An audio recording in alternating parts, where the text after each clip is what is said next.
As the sun dipped below the skyline of Bensonhurst, Brooklyn, on the night of April 13th, 1991, the neighborhood settled into the evening calm. At approximately 7:45 p.m. on Bay 29th Street, a massive man stepped out of his front door and into the fading light. He casually walked toward his brand-new 1991 Lincoln Town Car. At 47 years old, he stood an imposing 6 feet 3 inches tall and weighed around 230 pounds of hardened South Brooklyn toughness. For more than a decade, he had been feared throughout New York's criminal underworld. He had already survived murder attempts, prison sentences, and brutal mafia conflicts that crushed weaker men.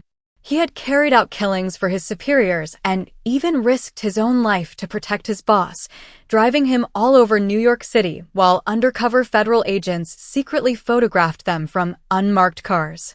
By then, he believed the worst years of his life were already behind him.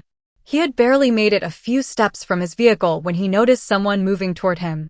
The gunshots erupted without warning.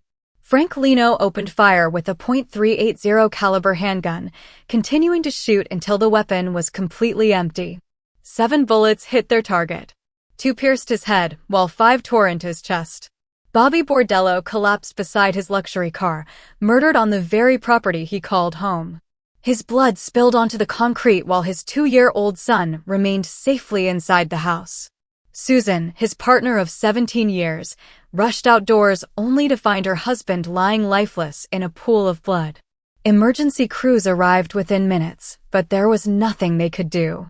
Bobby Borrello was pronounced dead right there on the pavement. This was not just another mafia execution. Bobby had spent years serving as John Gotti's most trusted enforcer, personal driver, and bodyguard. Anyone wanting access to the infamous mob boss had to get through Bobby first, and every criminal in New York knew it. The moment Bobby was killed in his own driveway, gangsters across the city immediately asked the same question: who had enough power, connections, and recklessness to murder John Gotti's closest protector? For years, the media got the story wrong. Rumors spread that Gotti himself had ordered the hit because Bobby supposedly wanted to leave the mafia life behind. People claimed he was silenced before he could walk away. But the truth was far darker. The real story involved something almost unheard of in American mafia history. The assassination had been arranged with the help of 2 active-duty police detectives secretly working as paid informants for the killers. This is the story of Bobby Borrello, a man who climbed to the highest ranks of the Gambino crime family, only to be destroyed by the same world that made him powerful. To understand how everything collapsed, you first have to understand where Bobby came from. He was born on March 31, 1944, in old-school South Brooklyn, long before the area became trendy or fashionable. Back during the 1940s and 1950s, Brooklyn neighborhoods were controlled through fear and violence. Every block demanded loyalty. Crime families ruled the streets, and organizations like the Gambinos, Genovese, and Colombo families all operated side by side. They shared neighborhoods, churches, and social clubs. Any young boy growing up there saw mobsters living like kings, rich, feared, and respected. Bobby Borrello watched that lifestyle unfold right in front of him. His younger brother Stevie spent time around the Gallo brothers, including the notorious Crazy Joe Gallo. Their crew controlled illegal operations throughout Carroll Gardens and Red Hook. Bobby, being larger and more intimidating than most men around him, naturally became muscle for the organization. Long before officially joining a mafia family, Bobby had already built a fearsome reputation on the streets. By his early 20s, he was breaking bones for the Gallo crew. Between 1967 and 1972, police arrested him 6 different times for crimes ranging from illegal weapons possession and violent assaults to theft and gambling operations. Law enforcement knew exactly who he was, but proving crimes in Brooklyn was another matter entirely. No matter how many times he was arrested, Bobby always seemed to walk right back out of the police station and return to the streets. After Crazy Joe Gallo was assassinated outside Umberto's Clam House on April 7, 1972, the Gallo organization slowly began falling apart. While Stevie tried to keep their remaining operations alive in South Brooklyn, Bobby started moving in a different direction. He set his sights on the Gambino crime family, the most powerful mafia organization in America at the time. That decision changed his life forever because another man rising through the same streets would soon become central to Bobby's future, John Gotti. Back then, Gotti was a powerful captain running operations out of the Bergen Hunt and Fish Club in Ozone Park, Queens. He represented exactly the kind of leader Bobby admired: sharp suits, commanding presence, and absolute loyalty to his crew. Gotti rewarded loyal followers and crushed anyone who betrayed him. As Gotti climbed higher in the Gambino family during the late 1970s and early 1980s, Bobby became one of his most trusted men. He was not just another low-level associate. Bobby became Gotti's personal chauffeur and bodyguard, the man riding shotgun, stepping out first at every location and shielding his boss from danger. In the Mafia world, that role came with harsh realities. Either you earned complete trust or you ended up dead. Bobby's life became permanently tied to John Gotti's survival. The two spent weekends together on Long Island, gambling heavily and attending shows by singer Jay Black. Federal agents constantly photographed them together while monitoring the Gambino organization. Bobby was no ordinary employee, he was family. During the 1980s, Bobby officially became a made member of the Gambino crime family. He took his blood oath on December 24, 1988, during a secret ceremony inside a Manhattan apartment on Mulberry Street. Present that night were major Gambino figures including John Gotti Jr., Dominic Pizzonia, Craig De Palma, Nicholas Carazzo, and Bobby himself. The ceremony was overseen by powerful mobsters Pasquale Conti and Salvatore "Sammy the Bull" Gravano.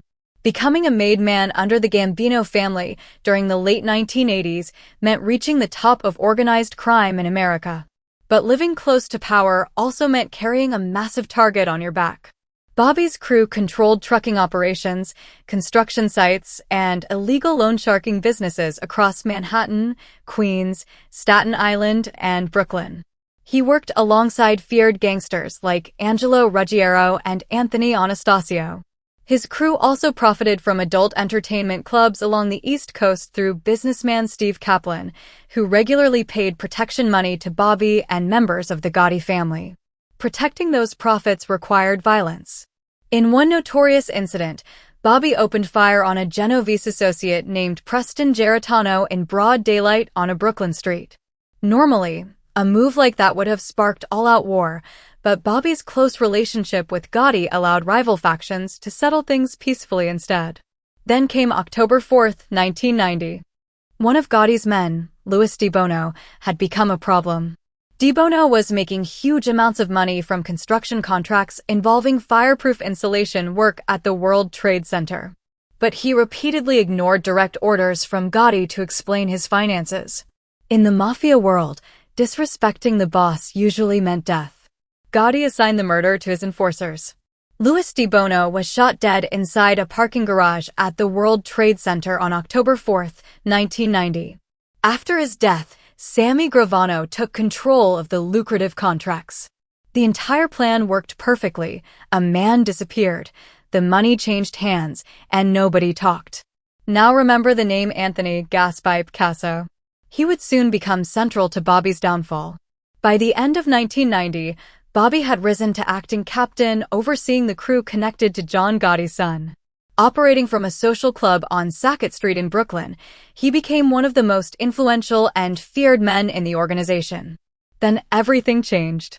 In December 1990, federal authorities indicted John Gotti and sent him to prison.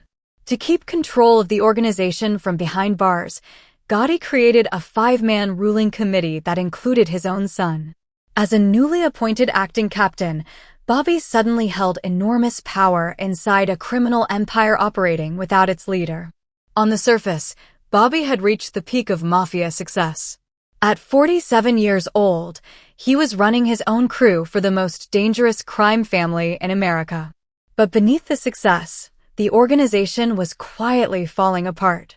Years earlier, in December 1985, John Gotti had ordered the assassination of Gambino boss Paul Castellano and underboss Tommy Bellotti outside Sparks Steakhouse in Manhattan. It was a bold move that allowed Gotti to seize power, but it was done without approval from the Mafia Commission.